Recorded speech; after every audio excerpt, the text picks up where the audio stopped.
안녕하세요. 저는 30대 초반의 평범한 여자입니다.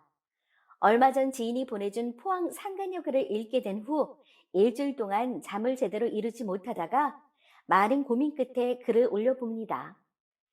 제가 얼마 전에 겪은 상간녀도 포항 출신이고 상간녀의 부모님을 제외한 가족들도 포항에서 거주 중이라서 더 감정이 이입되고 그때 기억이 떠올라서 마음이 요동치네요.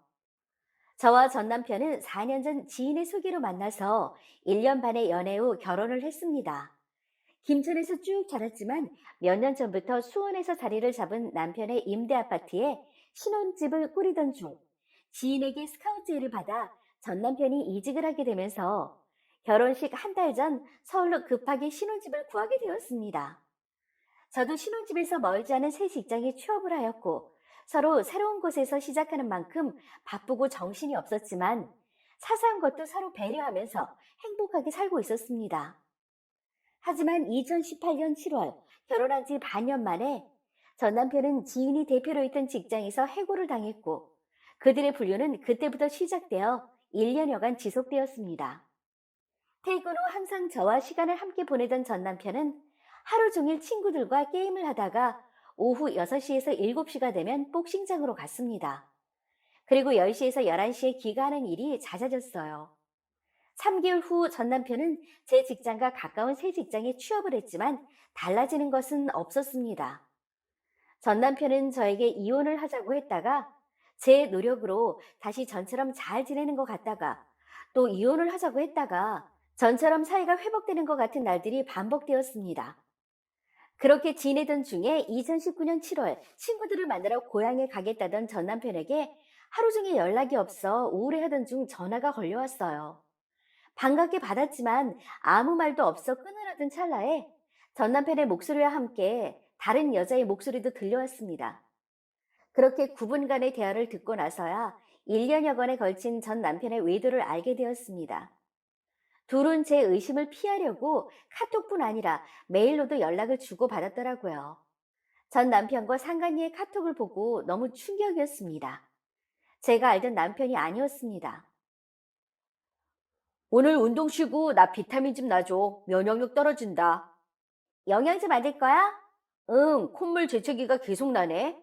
아프다고 해서 좀 조심스럽게 하긴 했지. 또 기록 갱신했어? 뭔가 달랐는데? 저런 부처반상이 차려졌겠네. 나랑 같이 살면 차려졌지. 몸 좋아지면 또 해드릴게. 땡땡이 딴 여자지 참고해. 10번은 아니야. 치, 나도 안다 뭐. 딴 여잔 거. 자기는 뭐 지금도 딴 여자랑 자면서 콧물 안 나네. 으흐흐. 땡땡이 병원 좋아. 홍콩도 보내주고 잘 자라고. 어디서 배워가지고. 키키키. 홍콩 보내주니까 금세 잠들던데. 책과 났어. 오늘도 노반 쓰네. 나 있을 때 말해야지. 어제 갈아입었잖아. 그리고 깜빡하고 안 챙겼네. 매일 챙겨오지 마. 손금을 보더니 고집이 세대. 시집 늦게 간대. 오래 일하면서 사회적 지위가 높아지고 자수성가한대. 신났네. 남편 이름도 물어봐라. 그래서 돌싱이랑 한대? 185랑 한대? 돌싱이랑 할 거야. 185는 거기서 왜 나와? 그냥 키 큰 남자를 지칭한 거야. 빨리 돌싱돼서 데려갈 생각을 해야지. 나 땡땡이 집 앞에서 와이프 만났어. 일부러 퇴근했다고도 말도 안 하고 왔거든? 오늘 늦을 거라고. 그래서 지금 어딘데? 블랙박스 본 거 아니야? 그래서 땡땡이한테 못 갔다고 오늘 블랙박스 다 껐지. 여자들이 더 야하다더니 다음에 만나면 아주 이식구금 하겠어.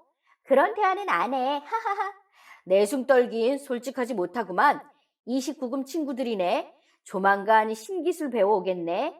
땡땡이 멘토가 되려나? 난 그런 얘기 잘 안 해. 나중에 그런 얘기를 하겠지. 애들이 오빠랑 진도가 어디까지 갔어요? 라고 물어볼 듯. 하하하. 운동하다가 손 마주쳤다고 그래. 아직 걔네들은 오빠랑 나랑 그런 깊은 대화하는 사이가 아니야.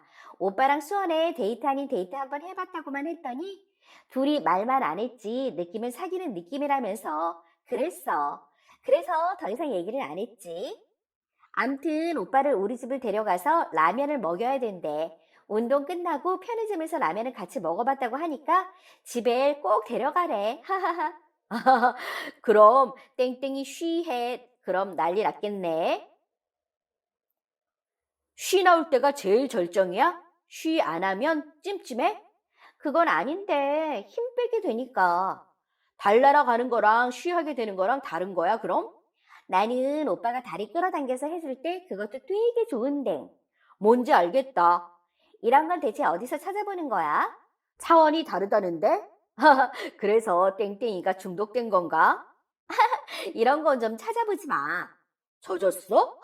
야하잖아, 내용이. 오빠가 확인해봐. 확인하고 싶다. 오느님 또 느끼게 해주고 싶다. 운동 갈 거야? 응. 나랑 놀면 안 돼? 뭐 하고? 야한 거 하고. 아항, 그러자 그럼. 식구 대기해. 변땡. 하하하. 나중에 땡땡이 레벨업하면 파이질이 해주라. 파이질이가 뭐야? 이걸 어떻게 해? 큰 사람만 할 수 있는 거 아니야? 큰 사람만 될 것 같은데. 치, 거봐. 크기가 중요하네. 아니야, 가능해. 한번 해볼까? 핸드폰을 김 실장한테 보여주다가 오빠한테 카톡이 와서 그대 하트를 봐버렸네. 하하하. 상간녀는 신혼집에서 도보로 10분 정도의 거리에 혼자 살고 있었고, 직장마저 제 직장과 차로 10분 채 걸리지 않는 가까운 곳에 다니고 있었습니다. 하지만 1년여간 전 남편과 상간녀는 제 눈을 피해 지하철과 버스를 타고 출근을 함께 해왔고, 퇴근 후에는 집 근처 복싱장에서 만남을 가졌으며, 상간녀의 집에서 수많은 시간을 보냈다는 사실을 알고 너무 큰 충격을 받았습니다. 그날부터 불안, 우울감에 시달리며 겨우 잠든 후에도 악몽을 수없이 꿨고 식욕 부진, 스트레스성 장염 등의 증상을 겪으며 한 달 반 만에 체중이 10kg 넘게 줄었습니다. 평생 처음으로 자살 충동이란 걸 느껴보며 15층에서 뛰어내리면 이 아픔이 끝날까?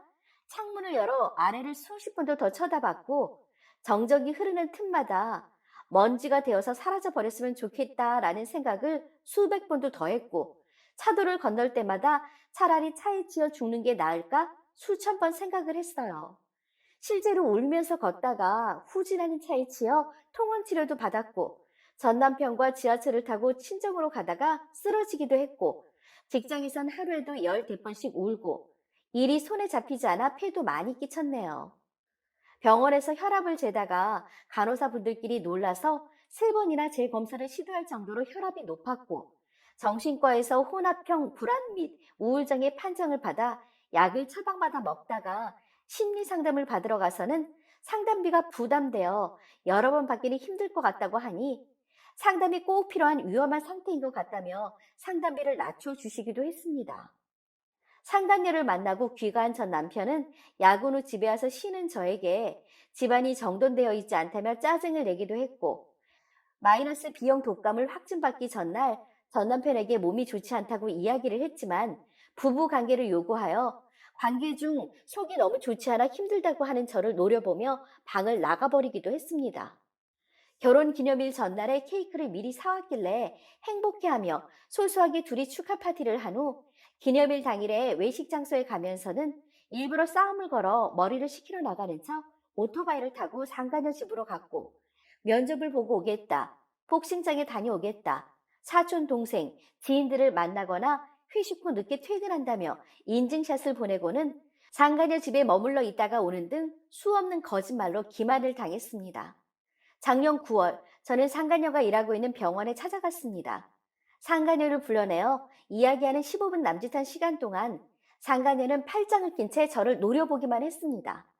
말다툼 끝에 건성으로 전 남편을 만나지 않겠다며 대답한 상간녀에게 제가 못 믿겠다며 각서를 내밀자 상간녀는 남편분한테 먼저 받아오든지 라며 비아냥댔습니다.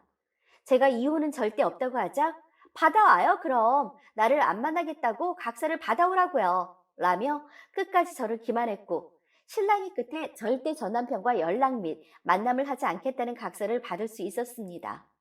하지만 상간녀는 제가 각서를 받고 돌아가자마자 직장 전화로 연락을 했습니다. 며칠 후 병원에 다시 찾아갔지만 상간녀는 저를 피하기 바빴고 저는 동료 간호사에게 각서를 썼으면 지켜달라는 말을 전해달라고 했지만 소용이 없었습니다. 이제 어떻게 해? 어떡하긴 죽어도 같이 붙어 있어야지. 땡땡이 책임져야지 뭘 어째. 엄마 아빠한테 미리 말해야겠다. 땡땡이 상가녀 쌍둥이 동생이 있습니다. 땡땡이랑 무슨 대화했어? 확실한 건 우린 스킨십 절대 없었어. 명심해야 돼. 정치인들, 연예인들 모른다, 안 했다 하는 이유가 그건데 각서 사진 찍은 것도 없을 거 아니야. 내가? 없지. 삼촌한테 전화해봐. 말해놨어 하고 연락해줘. 통화했어. 무슨 얘기했어? 내가 삼촌하고 전화해볼게. 우리 삼촌이 했던 얘긴데 어찌됐든 와이프가 잘했으면 내가 바람이 났겠냐는 거야. 우리 숙모도 어제 했던 얘기가 땡땡이 너 너무 착하다고. 요즘 여자 같으면 네가 남편 간수 잘못해놓고 왜 나한테 지랄이냐고 막 따지고 대들고 가만히 안 있었을 텐데 얼마나 바보 같고 착하면 그저 그대로 내내 하고 쉬쉬 하고 있냐고. 그래, 만약에 우리가 진짜 법정에 서서 서로 따로 얘기하게 되면 말을 맞춰야 되니까 그러면 우리 정확한 날짜는 모르지만 왜냐면 우리가 정식으로 사귈 수 있는 상황은 아니었으니까. 나도 진지하게 땡땡이 쪽으로 마음이 기운 거는 7월 그때 수원 같이 갔다 오고 나서부터다. 그렇게 얘기할게. 유부남인데 땡땡이랑 우리 오늘 일일 이런 걸 할 수 없으니까. 작년 10월부터 맨날 간 건 아니다 정도? 지금 정리하면서도 심장이 미친 듯이 뛰네요. 외도를 알게 된 이후 시아버님께 도움을 요청하기 위해 전화를 드렸지만, 아, 그랬어? 한번 용서해줘. 라며 전 남편에게 연락을 해보시겠다고 하고는 연락이 오지 않았습니다. 계속되는 둘의 만남에 상간녀의 가족에게도 연락을 해보았지만 상간녀에게 대충 들었다며 이렇게 연락하는 당신은 올바른 사람이냐는 질문과 함께 법이 알아서 해줄 테니 더 연락하면 가만히 있지 않겠다며 오히려 적반하장의 태도를 보였습니다. 상간녀를 만나고 온 직후 전 남편은 변명과 함께 지방으로 이사를 가서 살자고 하더니 소송 이후로는 제 연락에 일체 답도 하지 않으면서 오히려 자기가 뭘 잘못했냐고 적반하장의 태도를 보였습니다. 귀가 시간은 여전히 늦었고 전에 없던 새벽 귀가도 잦아졌으며 주말에는 아예 외박을 했습니다.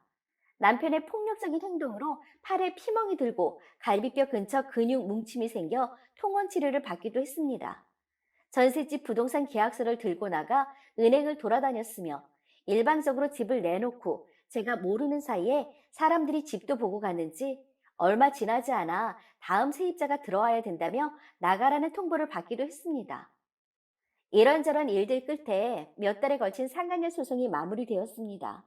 이후 이혼 소송을 생각하기도 했지만 몇 달, 아니 상대방의 태도에 따라 1년이 넘어갈 수도 있는 소송을 버텨낼 만한 힘이 더 이상 남아있지 않아 올해 2월 말 협의 이혼으로 급하게 마무리하게 되었네요.